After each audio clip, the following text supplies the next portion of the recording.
पहले तो बिहार में जंगल राज था, बंदूक के बल से लोगों से पैसा वसूला जाता था। आज कलम के नोक पर पैसा की वसूली की जा रही है। और इसके सबसे बड़ा उदाहरण मैं ये आपको देना चाहता हूं। जन सुराज मांग करती है कि किसी एक अंचल का बिहार सरकार जांच करा ले।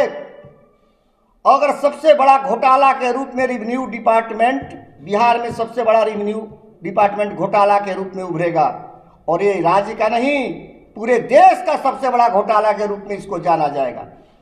मीडिया भाइयों का स्वागत है। आज ये जो हम प्रेस कॉन्फ्रेंस पश्चिम चंपारण जिला कार्यालय से जो कर रहे हैं, ये प्रेस कॉन्फ्रेंस बिहार की जनता के लिए बहुत बड़ी उपयोगी चीज़ है। उनको समझने की ज़रूरत है कि सरकार ने उनके साथ कैसे ठगी की, बेईमानी की, धोखाधड़ी की और जात पात के नाम पर उनसे वोट लेकर आज बिहार को किस तरह से खोखला किया और साथ साथ उनके साथ दगा खिलाफी किया, दगाबाजी किया। उसका पहला उदाहरण यह है कि आप सब जानते हैं कि 22 नवंबर 2023 को माननीय मुख्यमंत्री नीतीश कुमार जी इस भारत में पहला वैसा राज्य था जहां जातीय जनगणना कराए, आर्थिक जनगणना कराए और उसका रिपोर्ट 22 नवंबर 2023 को उन्होंने विधानसभा के पटल पर रखा और उन्होंने स्वीकार किया विधानसभा में कि हमने जो जातीय जनगणना कराया है, यहाँ का आर्थिक जो सर्वेक्षण मैंने कराया है, उसमें हमने पाया है कि बिहार की 34% जनता गरीबी रेखा में भी उससे भी नीचा है। अगर पारिवारिक संख्या का आधार समझा जाए तो 94 लाख की संख्या होती है। और उन्होंने उस विधानसभा के पटल से ये घोषणा की थी जिसमें अभी वर्तमान के पक्ष विपक्ष के सभी पार्टियां सम्मिलित थी कि मैं इन सबको 2-2 लाख रुपए मुहैया कराऊंगा कि जो गरीबी रेखा के नीचे हैं, ताकि इनका जीवन बसर सुधर सके। उसमें कोई एक जाति नहीं था, बिहार के सारे जाति वर्ग के लोग उसमें सम्मिलित थे। लेकिन आज विधानसभा पर पटल पर किए गए घोषणा से माननीय मुख्यमंत्री नीतीश कुमार जी मुकर गए और बिहार के जनता के साथ उन्होंने दगा किया कि आज तक किसी एक व्यक्ति को 2 लाख रुपए नहीं मिला। आज उसी के उपलक्ष्य में हमारे नेता श्री प्रशांत किशोर जी आज उनके गांव गए हैं, ये जानने के लिए कि कम से कम बिहार के लोगों को तो नहीं मिला।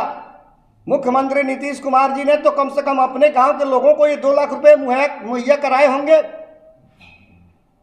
तो आज हमको लगता है कि वहाँ गांव के लोग भी यही कहेंगे कि हमको भी नहीं मिला। तो पहला दगा ये हुआ। दूसरी दगा ये हुई कि जब नीतीश कुमार जी बिहार के मुख्यमंत्री हुए तो दलित मिशन की शुरुआत की, आप सबों को पता हो।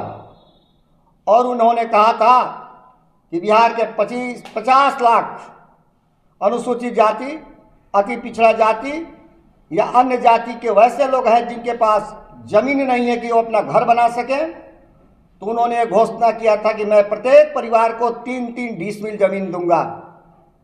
आपको ये जानकर हैरानी होगी कि बिहार के पास अधिशेष भूमि 25 लाख एकड़ है।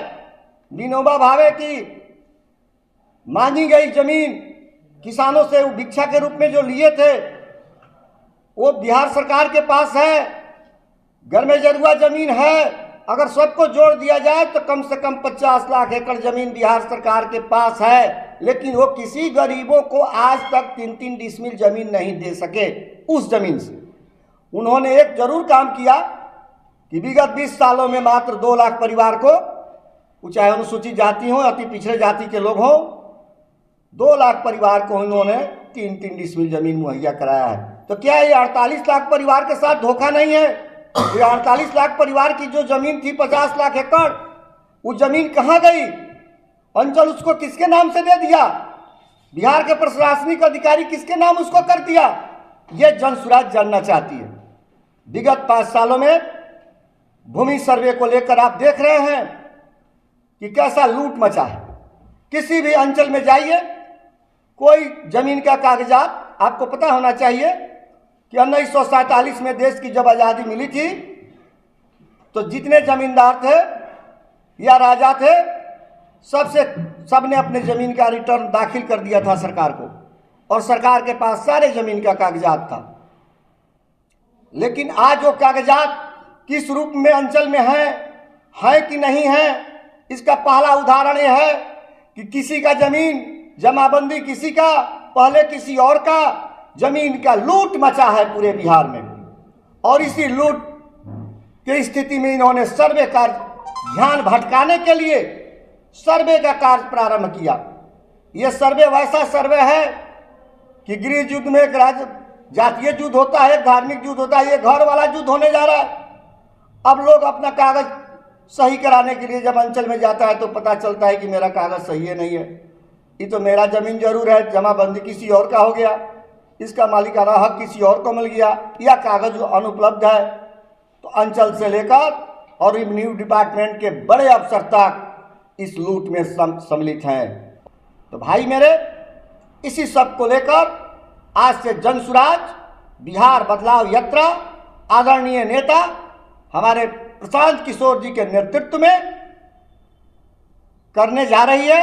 शुभारंभ नीतीश जी के पैतृक गांव से हो रहा है, ताकि वहां हमारे नेता समझना चाह रहे हैं कि बिहार में जहां इतनी लूट मची है, जमीन लूट मची है, सर्वे में लूट मची है, किसानों के साथ लूट मची है, मजदूरों के साथ लूट मची है, बेरोजगारों का पेपर लीक किया जा रहा है, तो कम से कम इतना भ्रष्टाचार के बीच नीतीश जी तो अपने गांव को ठीक ठाक किए होंगे।